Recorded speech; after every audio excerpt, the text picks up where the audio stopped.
Hello बच्चों, welcome to our channel पाठशाला fly high with us. तो बच्चों, आज हम पढ़ेंगे क्लास 10th का चैप्टर जिसका नाम है रिफ्लेक्शन ऑफ लाइट। तो बेटा, इस रिफ्लेक्शन ऑफ लाइट को पढ़ने से पहले हमें कुछ बेसिक टर्म्स की नॉलेज होनी चाहिए। इन बेसिक टर्म्स को हम पढ़ेंगे। तो इसमें पहला टर्म जो आता है आपका बेसिक टर्म में, वो होता है रे ऑफ लाइट। ये रे ऑफ लाइट क्या है बेटा? ये बेसिक रिप्रेजेंटेशन है। Ray of light is a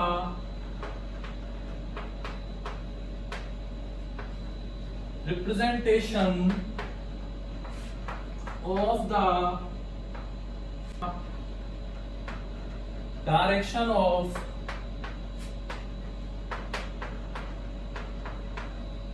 propagation of light and it is represented by an arrow mark. तो ray of light क्या है बेटा? It is a representation of the direction of propagation of light, यानी कि light किस direction में हमारी travel कर रही है उसका जो रिप्रेजेंटेशन है उसको हम बोलते हैं ray of light. Second one is surface.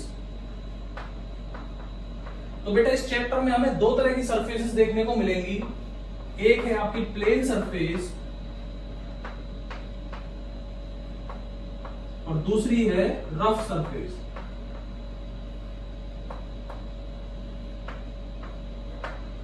और थर्ड जो आपका टर्म है बेटा, वो है इंटरफेस। इंटरफेस क्या है बेटा? इट इज द सरफेस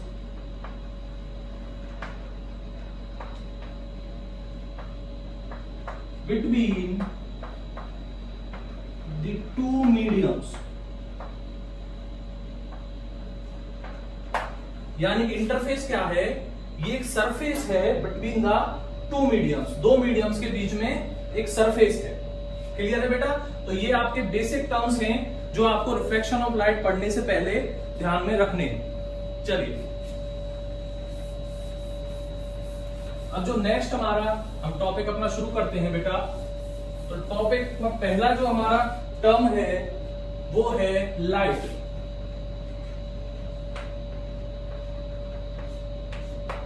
तो बेटा, जो लाइट है, light is the form of energy which travels in a straight line and it enables us to see any image। Clear है बेटा? तो लाइट क्या है? लाइट एक फॉर्म ऑफ एनर्जी है जो कि हमेशा क्या है? स्ट्रेट लाइन में ट्रेवल करती है and it enables us to see the image. और ये हमें सक्षम बनाती है बेटा किसी भी इमेज को देखने के लिए। ठीक है? इसकी जो स्पीड होती है वो अराउंड होती है 3 × 10⁸ मीटर पर सेकेंड। और ये जो स्पीड होती है बेटा, ये स्पीड लाइट की मैक्सिमम होती है। It is the maximum speed of light. और ये किस मीडियम में होती है? वैक्यूम या फिर फ्री स्पेस या फिर एयर। ठीक है बच्चों? तो C क्या है? C स्पीड ऑफ लाइट है, यानी कि मैक्सिमम स्पीड ऑफ लाइट है। कहां पर? इन वैक्यूम और इन फ्री स्पेस और इन एयर। अब बेटा, जो मैंने टर्म बताया है स्ट्रेट लाइन, यानी कि लाइट जो है वो हमेशा स्ट्रेट लाइन में ट्रेवल करती है। इसको न्यूटन जो साइंटिस्ट थे उन्होंने बहुत अच्छे से एक्सप्लेन किया था। उन्होंने एक एक्सपेरिमेंट किया बेटा। उन्होंने क्या किया? 3 कार्डबोर्ड्स लिए।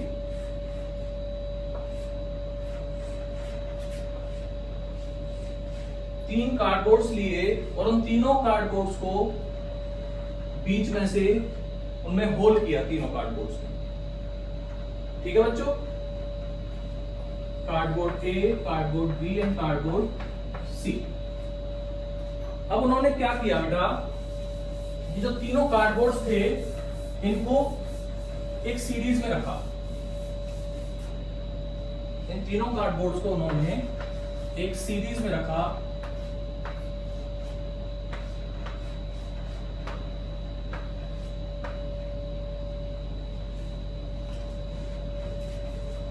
और उन्होंने क्या देखा, उन्होंने यहां पे एक बल्ब लिया, यानी कि एक सोर्स लिया लाइट का। ठीक है बेटा, उन्होंने क्या देखा कि जब ये एक स्ट्रेट लाइन में रखे गए हैं तो क्या है, यहां से लाइट जो जा रही है वो हमें यहां पे पास होके मिल जाएगी, उसकी लाइट की रेस हमें पास होके यहां से मिल जाएगी अगर हम स्ट्रेट लाइन में इन तीनों कार्डबोर्ड्स को रखेंगे तो। ठीक है बेटा, अब उन्होंने सेकंड में क्या किया, सेकंड स्टेज में उन्होंने किसी भी एक कार्डबोर्ड को अपनी स्ट्रेट लाइन में से हटा दिया।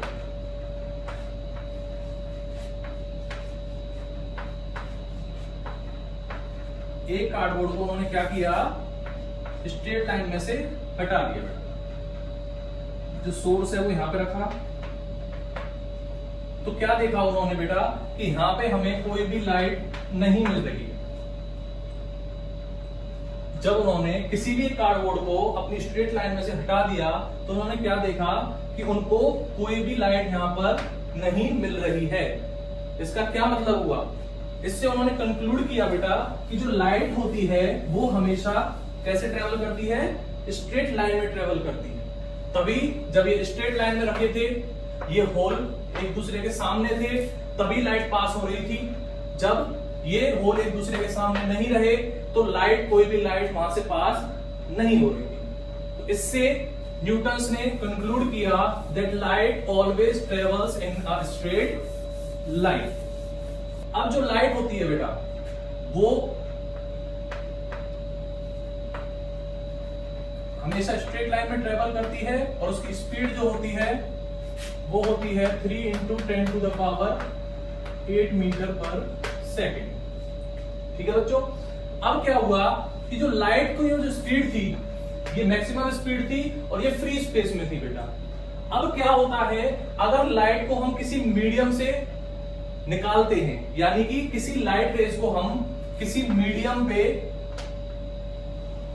इंटरेक्ट करेंगे तो क्या होगा बेटा, ये एयर है, ये कोई एक अनदर मीडियम है। ठीक है बेटा, ये एक लाइट रे आई, ये सोर्स है, ये एक लाइट रे आई बेटा और ये इस प्लेन सरफेस पे आके टकरा गई। ठीक है, अब ये टकराने के बाद इसमें बेटा हमको 3 फिनोमेना जो है वो देखने को मिलते हैं। क्या फिनोमेना है वो, चलिए देखते हैं। पहला फिनोमेना रिफ्लेक्ट,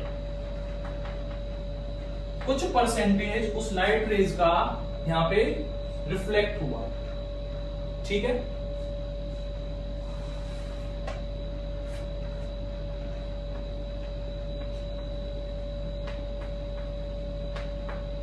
कुछ परसेंटेज क्या हुआ, एब्जॉर्ब हुआ और कुछ परसेंटेज ट्रांसमिट हुआ। क्या फिनोमेना हमको देखने को मिले, कुछ परसेंटेज लाइट रे का रिफ्लेक्ट होता है, कुछ परसेंटेज एब्जॉर्ब होता है और कुछ परसेंटेज ट्रांसमिट होता है। ठीक है बच्चों, तो इससे हमें क्या निकल के आया कि हमें 3 फिनोमेना पढ़ने पड़ेंगे अगर हम किसी लाइट रे को इंटरेक्ट करा रहे हैं किसी अदर मीडियम में। ठीक है, तो बेसिकली हमें इनमें से 2 ही फिनोमेना पढ़ने हैं और वो कौन कौन से हैं, रिफ्लेक्शन एंड ट्रांसमिट। तो अगर रिफ्लेक्शन होता है तो उसको हम बोलते हैं reflection of light. Second one is transmission of light. तो आपका आज का जो टॉपिक है वो है रिफ्लेक्शन ऑफ लाइट। ठीक है बच्चों। तो आपको समझ में आ गया कि रिफ्लेक्शन ऑफ लाइट कहां से आया। अब ये जो रिफ्लेक्शन ऑफ लाइट है बेटा, ये 2 टाइप से एक्सप्लेन किए जाते हैं। यानी कि रिफ्लेक्शन को हम एक्सप्लेन कर सकते हैं 2 तरीके से, और ये डिपेंड करता है उसकी सरफेस पे, जो हमने अभी सरफेस आपको बताएंगे। तो पहला जो सरफेस होता है बेटा रिफ्लेक्शन का, वो होता है प्लेन सरफेस।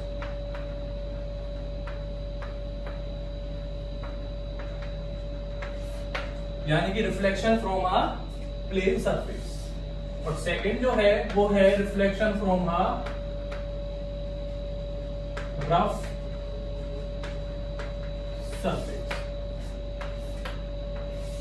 तो इनको साइड बाय साइड समझेंगे ताकि इनके बीच में जो डिफरेंस है वो क्लियर हो सके।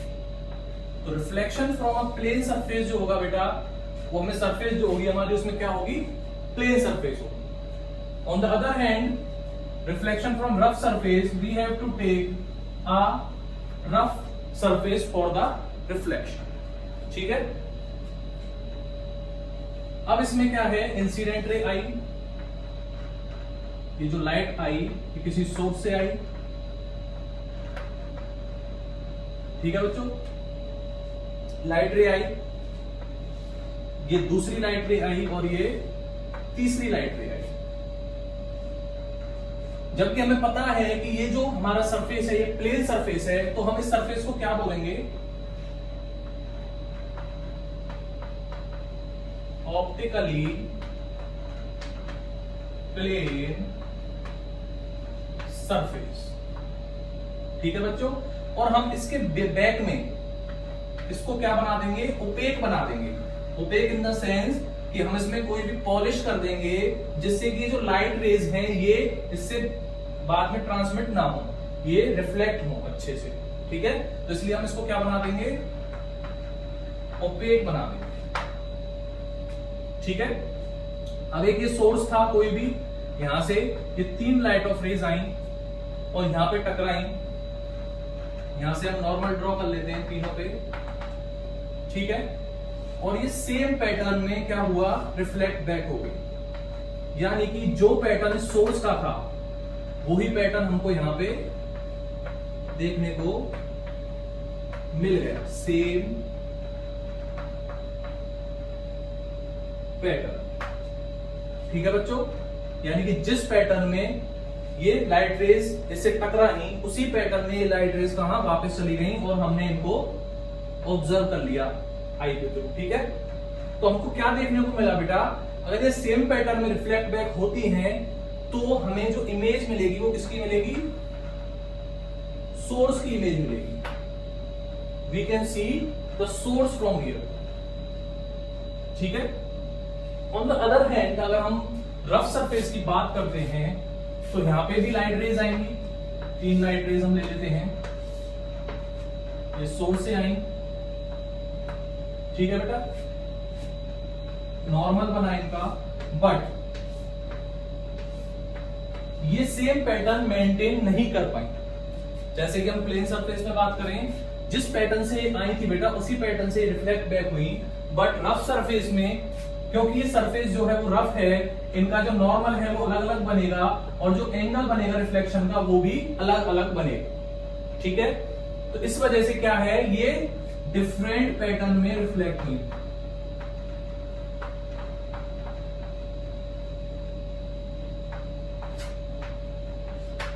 ठीक है बच्चों। तो डिफरेंट पैटर्न में जब ये रिफ्लेक्ट हुई बेटा, तो हमें जो इमेज मिली वो इमेज सोर्स की इमेज नहीं होगी, क्योंकि सोर्स का तो वो पैटर्न ही नहीं है जो रिफ्लेक्ट हुआ है। क्लियर है। तो डिफरेंट जो पैटर्न मिला उससे हमें जो इमेज मिलेगी वो डिफरेंट इमेज मिलेगी, या फिर हम कह सकते हैं हमें रिफ्लेक्टिंग सरफेस की इमेज मिलेगी। क्या मिलेगी,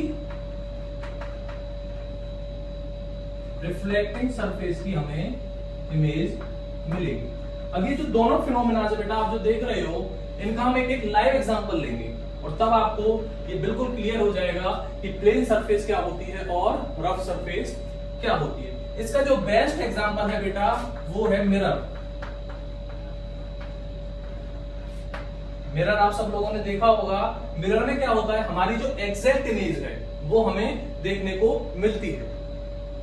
ठीक है, मिरर में क्या होता है, ये प्लेन सरफेस होती है, उसके ये सिल्वर पॉलिश होती है।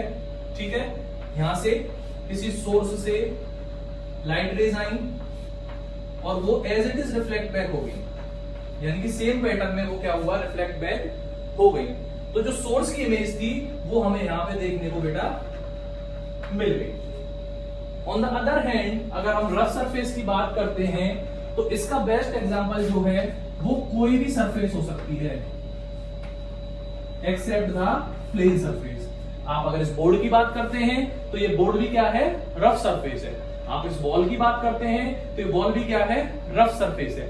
इसीलिए हम एग्जैक्टली अपना चेहरा बोर्ड में और वॉल में नहीं देख पाते हैं, क्योंकि हम सोर्स हैं। अगर हम मान लेते हैं हम सोर्स हैं, अगर हम मिरर के सामने खड़े होते हैं बेटा तो हमें अपनी एग्जैक्ट इमेज मिल जाती है, क्योंकि वो हमारे जो पैटर्न है जो हमारे तरफ सोर्स से जा रहा है उस पैटर्न को एग्जैक्टली हमारे पास भेज रहा है हमारी आंखों में। ठीक है, on the other hand rough surface क्या है, हमसे जो पैटर्न जा रहा है उसमें से मैक्सिमम जो लाइट है उसको एब्जॉर्ब कर लेगा। ठीक है, और जो हमें पैटर्न हमारे पास जो भेज रहा है वो पैटर्न वो मॉडिफाई करके भेज रहा है बेटा, वो एग्जैक्ट पैटर्न नहीं भेज रहा है। जो हमारा एग्जैक्ट हमारे चेहरे का जो पैटर्न था इस पे जो गया था वो पैटर्न एग्जैक्ट हमारी आंखों में वापस नहीं आ रहा है। इसीलिए हमें हमारी जो इमेज है वो यहाँ पे देखने को नहीं मिल रही है। हमें कौन सी इमेज देखने को मिल रही है, हमें ये बोर्ड दिख रहा है, हमें ये वॉल दिख रही है, इसके डिफरेंट डिफरेंट कलर्स दिख रहे हैं। ये चीज क्लियर है बेटा। ऑन द अदर हैंड अगर हम प्लेन सरफेस की बात करें तो ये मैक्सिमम उसी पैटर्न को रिफ्लेक्ट कर रहा है जो पैटर्न इसके पास पहुंचा है, ये एब्जॉर्ब नहीं कर रहा है। ठीक है, और क्योंकि ये प्लेन सरफेस है तो ये सेम एंगल बना रहा है, सारी जो इसकी रेज हैं वो सरफेस पे सेम एंगल बना रही हैं, तो इस वजह से ये सेम पैटर्न को रिफ्लेक्ट बैक कर रहा है, इसीलिए हमें हमारी एग्जैक्ट इमेज देखने को मिलती है। ठीक है बेटा, तो ये आ गया आपका टाइप्स ऑफ रिफ्लेक्शन। अब हम नेक्स्ट टॉपिक पे चलते हैं, वो बहुत ही कॉमन टॉपिक है बेटा, वो है laws of reflection. Laws of reflection, ये जो आज का लेक्चर है बेटा ये बहुत ही बेसिक लेक्चर है लेकिन बहुत ही इंपॉर्टेंट लेक्चर है, क्योंकि आपको बेसिक्स क्लियर होना बहुत जरूरी है किसी भी टॉपिक का। अगर हम बेसिक्स क्लियर करके चलेंगे तो आगे हमें बहुत ही आसानी होगी। ठीक है बेटा, अब हम आ जाते हैं लॉज ऑफ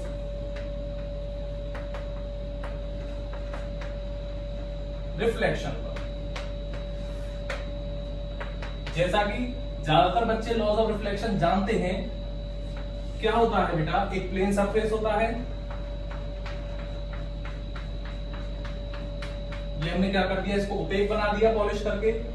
ठीक है, एक लाइट रे आएगी, क्योंकि लाइट रे कैसे ट्रेवल करती है, स्ट्रेट लाइन में ट्रेवल करती है। एक सोर्स से क्या हुआ बेटा, एक लाइट रे आई, इस लाइट रे को हम क्या बोलेंगे, इंसिडेंट लाइट रे। ठीक है बेटा, जिस पॉइंट पे ये आके टकराई उस पॉइंट को हम बोलेंगे पॉइंट ऑफ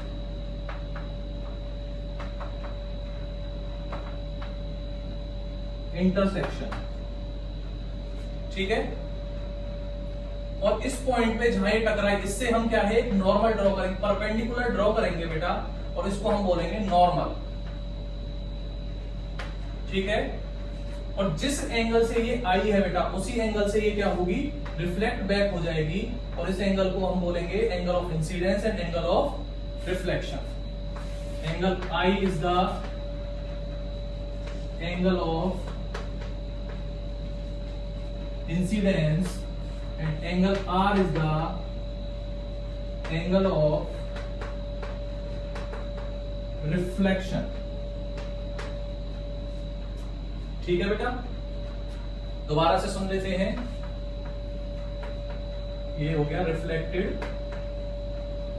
रे। दोबारा से समझते हैं, ये हमने एक प्लेन मिरर लिया है, एक सोर्स से एक लाइट रे आई, इसको हम बोलेंगे इंसिडेंट रे। ठीक है, ये एक पॉइंट पे टकराई, वो हो गया आपका पॉइंट ऑफ इंटरेक्शन।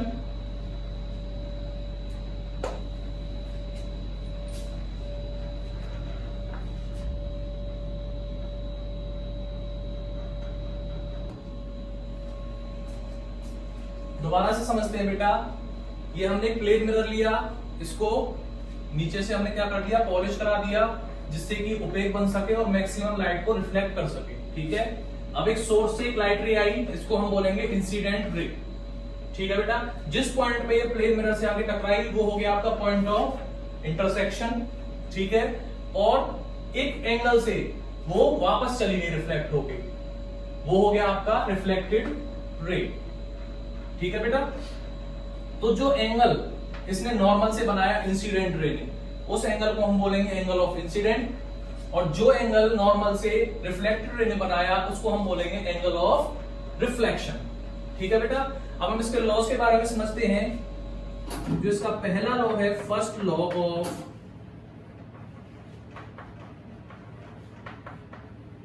रिफ्लेक्शन, वो क्या कहता है बेटा, दैट बेसिक समझाऊंगा मैं आपको बिल्कुल, angle I is equal to angle R।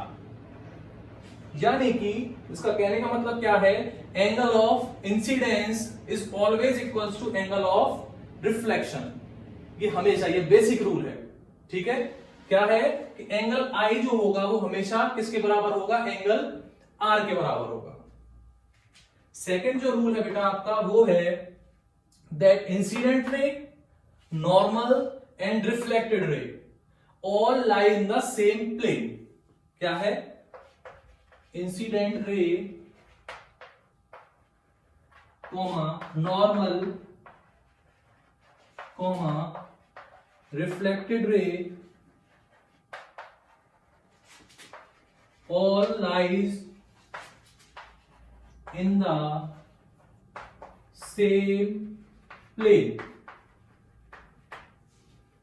यानी कि इनका कहने का मतलब क्या है बेटा, देखिए जरा यहां पे, ये कोई प्लेन है और ये आपको, ये इंसिडेंट रे है, ये नॉर्मल है और ये रिफ्लेक्टेड रे है। ठीक है बेटा, तो हमें देखना है कि ये जो तीनों रेज हैं ये क्या है, एक प्लेन में रहें। ये एक प्लेन है, ये जो रे है रिफ्लेक्टेड रे ऐसे नहीं हो सकती, देखिए, और ये जो रे है ये ऐसे भी नहीं हो सकती, इनको एक प्लेन में रहना पड़ेगा। क्लियर है, तो सेम प्लेन का मतलब ये होता है बेटा कि ये जो है एक ही प्लेन में रहेंगे। ठीक है, तो जो सेकंड लॉ है आपका यही है, incident ray, normal and reflected ray all lies in the same plane. Clear है बेटा, लॉज ऑफ रिफ्लेक्शन सबको क्लियर हो गया होगा। चलिए नेक्स्ट टॉपिक जो हम लेते हैं वो है हमारा टाइप्स ऑफ प्लेन मिरर। जो प्लेन मिरर है बेटा उसके भी दो टाइप्स होते हैं जो हमें पढ़ने हैं अपने आज के टॉपिक में। टाइप्स ऑफ, या हम कहते हैं टाइप्स ऑफ मिरर। तो इसमें जो पहला होता है बेटा वो प्लेन मिरर होता है, and the second one is spherical mirror.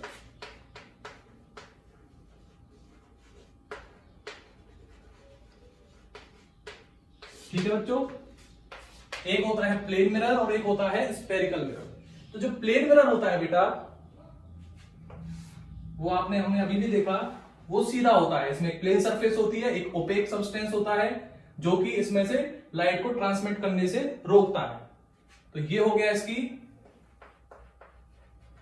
OPEC substance, ये हो गया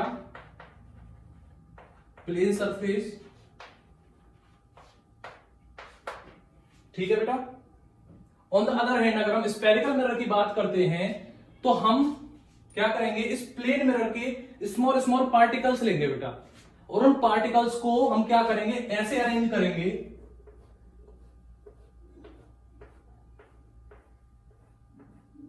जिससे कि एक स्फेरिकल शेप इसकी आ जाए।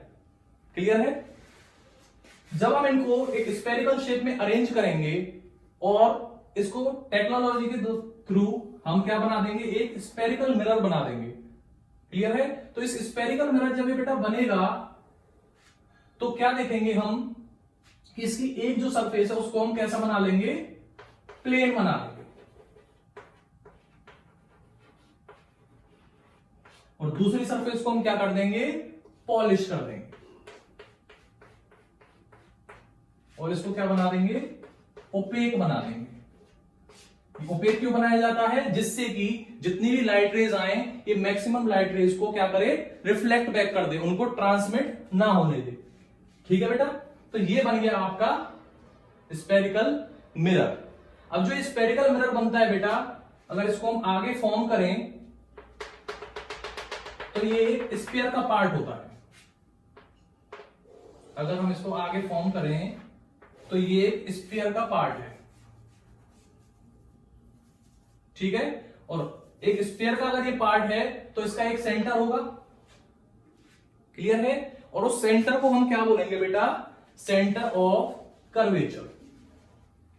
क्या बोलेंगे हम, इस सेंटर को हम क्या बोलेंगे, सेंटर ऑफ कर्वेचर। ठीक है बच्चों, और जो ये मिरर का सेंटर है इसको हम बोलेंगे पोल। क्या बोलेंगे, पोल। चलिए इसको अच्छे से समझते हैं रब करके, और अच्छे से क्लियर होगा आपको। स्फेरिकल मिरर,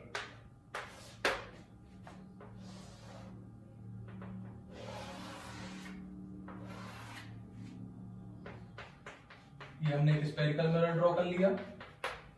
ठीक है, ये आपके मिरर का सेंटर हो गया, इसे हम बोलेंगे पोल। एक आपका स्फीयर का सेंटर, जिससे कि आपका जो स्फेरिकल मिरर है वो मिलके बना है। ठीक है, इसको हम बोलेंगे सेंटर ऑफ कर्वेचर। ठीक है बच्चों, और एक लाइन, एक इमेजिनरी लाइन जो कि सेंटर ऑफ कर्वेचर और पोल के थ्रू होके गुजरे, एक इमेजिनरी लाइन जो कि सेंटर ऑफ कर्वेचर और पोल के थ्रू होके गुजरे, उस लाइन को हम क्या बोलेंगे बेटा, प्रिंसिपल एक्सिस। ठीक है, क्या बोलेंगे, प्रिंसिपल एक्सिस। चलिए अब इसको हम रब कर लेते हैं। ये हमारा एक मिरर बन गया, स्फेरिकल मिरर। ये हमारा पोल है, ये हमारा सेंटर ऑफ कर्वेचर है, ये हमारी प्रिंसिपल एक्सिस है। ठीक है, और ये जो पोर्शन है आपका,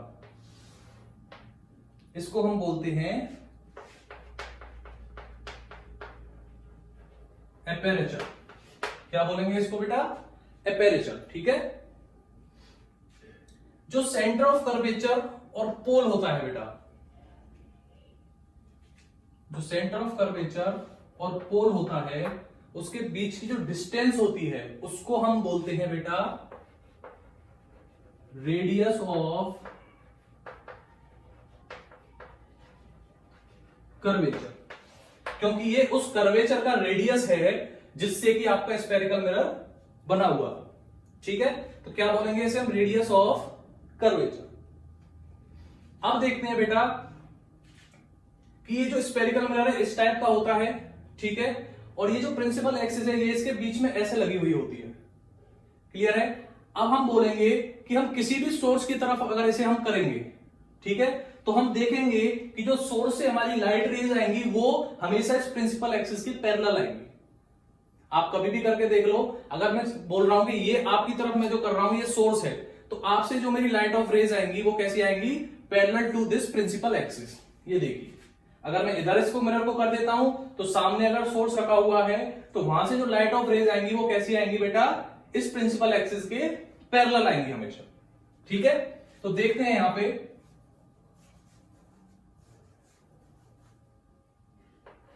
अगर हम बोलते हैं ये लाइट ऑफ रेज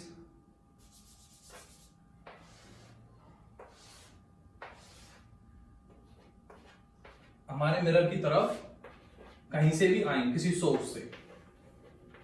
ठीक है, जब ये लाइट ऑफ रेज आके इस मिरर से टकराएंगी बेटा, तो हम क्या करेंगे, हमें कुछ नहीं करना। सबसे पहले हमें क्या करना है, जिस पॉइंट से टकराई हैं और जो हमारा पॉइंट है सेंटर ऑफ कर्वेचर का, उसको मिला के हमें एक लाइन खींच देनी है। ठीक है, हमें क्या करना है, सेंटर ऑफ कर्वेचर और जिस पॉइंट से हमारी ये मिरर से आगे टकराई है लाइट ऑफ रे, उस पॉइंट को हमें क्या करना है, जोड़ देना है, एक लाइन खींच देनी है। और बेटा इस रे के लिए ये जो लाइन हमने खींची हुई है ये कैसे एक्ट करेगी, एज अ नॉर्मल, ये हमेशा ध्यान रखना। दोबारा से सुनिए, क्या करना है हमें, जो हमारी लाइट ऑफ रेज आ रही है और जो आके हमारे मिरर से टकरा रही है, ठीक है, तो हमें उस पॉइंट को लेना है जहां ये हमारी लाइट ऑफ रे टकराई है मिरर से, और हमें सेंटर ऑफ कर्वेचर को लेना है और उन दोनों को हमें क्या कर देना है, मिला देना है। और ये जो हमने रे मिलाई है ये हमारी इस इंसिडेंट रे के लिए कैसे एक्ट करेगी, एज अ नॉर्मल एक्ट करेगी। और आप लॉज ऑफ रिफ्लेक्शन पढ़ चुके हैं, अगर ये हमारी एंगल ऑफ इंसिडेंस है तो सेम एंगल से हमारी लाइट क्या है, वो रिफ्लेक्ट बैक होगी। यानी कि जिस एंगल से ये नॉर्मल से एंगल बना रहा है उसी एंगल से हमारी लाइट जो है वो क्या होगी, रिफ्लेक्ट होगी। ये हमारी लाइट रे रिफ्लेक्ट हो गई, ठीक है। सेम हम यहां करेंगे कि हमारी पैरेलल रे आई, हमने क्या किया, सेंटर ऑफ कर्वेचर को इस पॉइंट को जोड़ दिया, ये हमारे लिए क्या है, नॉर्मल है। अब ये जो एंगल बना रही होगी नॉर्मल से, उसी एंगल से क्या है, ये लाइट रे रिफ्लेक्ट हो जाएगी। क्लियर है। अब जब हमने सारे नॉर्मल्स ड्रॉ करके रिफ्लेक्शन देखा बेटा इन सारी एंगल्स का, तो हमने क्या देखा कि एक सिंगल पॉइंट पे ये सारे कन्वर्ज हो रहे हैं। ये जो लाइट रेज जो पैरेलल आ रही थी ये क्या है, एक कॉमन पॉइंट पे कन्वर्ज हो रही है जाके, ठीक है। और ये जो कॉमन पॉइंट है जहां पे ये लाइट रेज कन्वर्ज हो रही है मेरे बच्चों, उसको हम बोलते हैं फोकस। दोबारा सुनिए, हमने क्या किया, लाइट रेज आई पैरेलल, हमने नॉर्मल्स ड्रॉ किए सेंटर ऑफ कर्वेचर को और पॉइंट को मिला के, ठीक है। हमने रिफ्लेक्ट बैक किया अपना लॉज ऑफ रिफ्लेक्शन यूज करके। तो हमने क्या देखा, ये सारी लाइट रेज जो हैं आफ्टर रिफ्लेक्शन कहां पे मीट कर रही हैं, एक कॉमन पॉइंट पे मीट कर रही हैं बच्चों, और उस कॉमन पॉइंट को हम क्या बोलेंगे, फोकस बोलेंगे। क्लियर है। अब एक चीज और है इसमें समझने वाली, वो ये है कि ये जो फोकस है, इस फोकस से लेके और इस पोल तक की जो डिस्टेंस है, दोबारा सुनिए, ये जो फोकस है, जो हमारा पॉइंट फोकस निकल के आया है, इस फोकस से लेके और इस पोल तक की जो दूरी है, जो डिस्टेंस है, उसको हम बोलते हैं बेटा फोकल लेंथ। उसको हम क्या बोलते हैं, फोकल लेंथ। अब इसमें आपने क्या सीखा, सारे टर्म्स को दोबारा रिपीट कर लेते हैं, ठीक है। तो हमने क्या सीखा बेटा, एक सेंटर ऑफ कर्वेचर होता है, ठीक है, एक पोल होता है, एक एपर्चर होता है, ठीक है बेटा, पैरेलल